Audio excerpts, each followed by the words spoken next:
आजच्या या स्पर्धात्मक युगात विद्यार्थी अनेकदा मानसिक तणावाचा सामना करीत आहेत। या ताणाचा त्यांच्या आरोग्यावर आणि अभ्यासावर थेट दुष्परिणाम होतो आहे। या समस्येवर आध्यात्मिक उपायांची मात्रा कशी प्रभावी ठरू शकते याचा एक अनोखा आणि स्तुत्य उपक्रम अमरावतीच्या केशरबाई लाहोटी महाविद्यालय येथे राबविण्यात आला आहे। केशरबाई लाहोटी महाविद्यालयाच्या प्रांगणात एक अत्यंत महत्त्वाचा आणि विद्यार्थ्यांच्या जीवनाला नवी दिशा देणारा कार्यक्रम पार पडला। महाविद्यालयाचे प्राचार्य भांगडिया यांच्या मार्गदर्शनाखाली सुप्रसिद्ध आध्यात्मिक गुरु श्री 108 मनोहरजी महाराज यांच्या प्रवचनाचे आयोजन करण्यात आले होते। महाराजांनी आपल्या मधुर आणि प्रभावी वाणीतून विद्यार्थ्यांना जीवनातील ताणतणावावर मात कशी करावी याविषयी अनमोल पाठ शिकवले।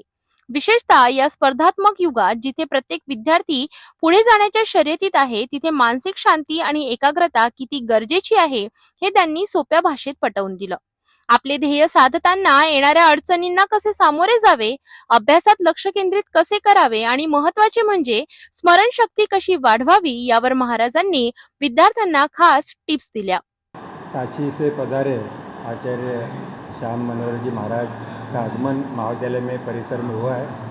हमारे विद्यार्थियों को एजुकेशन के साथ में संस्कार और उनका स्ट्रेस कम करने के लिए इस प्रकार का आयोजन हमको लगता है कि महाविद्यालय में होना चाहिए, क्योंकि संस्कार की कमी है और संस्कार में सुंदर जीवन कैसे जिया जा सकता है इसके बारे में निश्चित रूप से हमारे विद्यार्थियों को और हमको सबको मार्गदर्शक के रूप में आज महाराज जी का आगमन हुआ है। इसी उद्देश्य से यह कार्यक्रम यहाँ पर हुआ। हे आध्यात्मिक प्रवचन केवळ एक धार्मिक कार्यक्रम नव्हते, तर विद्यार्थ्यांच्या मानसिक स्वास्थ्यासाठी आणि त्यांच्या उज्ज्वल भविष्यासाठी उचललेले एक महत्त्वपूर्ण पाऊल होते। केएल महाविद्यालयाचा हा उपक्रम निश्चितच इतर शिक्षण संस्थांसाठी एक आदर्श ठरू शकतो। अमरावतीच्या केएल महाविद्यालयामध्ये आज आचार्य श्याम मनोहरजी महाराज आलेले आहेत। काय उद्देश आहे यांना बोलवायचा आणि काय याचा संदेश द्यायचा? श्री गणेशदास राठी छात्रालय समिती एक खूप मोठी शिक्षण संस्था आहे। या समितीच्या अंतर्गत जवळपास 20 स्कूल कॉलेजेस चालतात। त्याच्यातली एक शाळा आहे केशरबाई लाहोटी महाविद्यालय, जी कॉमर्समध्ये पूर्ण विदर्भात आपलं नाव ठेवते आणि इथले मुलं महाराष्ट्रामध्ये पण टॉप करतात।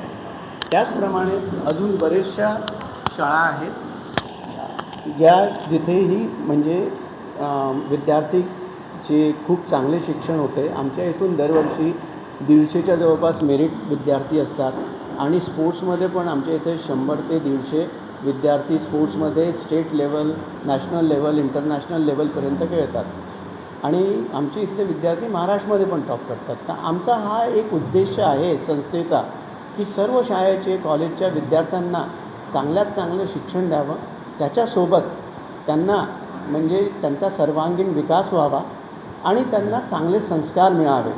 आजच्या जीवनात विद्यार्थी खूप टेन्शनमध्ये असतात।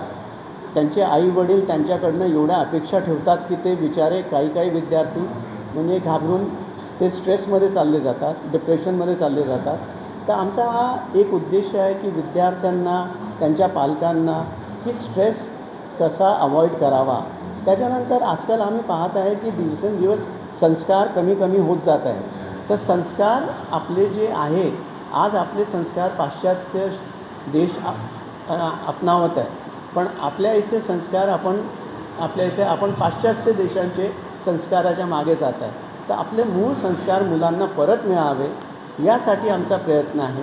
त्याच्यासोबत त्यांना शिक्षण चांगलं मिळावं याच्यासाठी आमचा प्रयत्न असतो।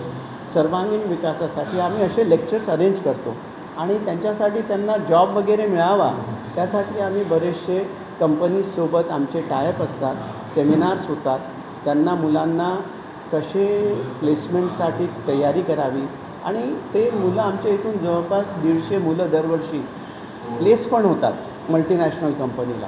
तर ओव्हरऑल मुलांचं डेव्हलपमेंट, चांगलं शिक्षण, चांगलं संस्कार हेच आमचा उद्देश आहे। शिक्षण आणि अध्यात्म यांचा समन्वय साधत केशरबाई लाहोटी महाविद्यालयाने विद्यार्थ्यांच्या सर्वांगीण विकासाकरिता एक नवा मार्ग दाखविला आहे। तणावमुक्त आणि ध्येयनिष्ठ विद्यार्थी घडवण्याकरिता अध्यात्माची ही जोड भविष्यात किती मोलाची ठरेल हे पाहणे महत्त्वाचे ठरेल।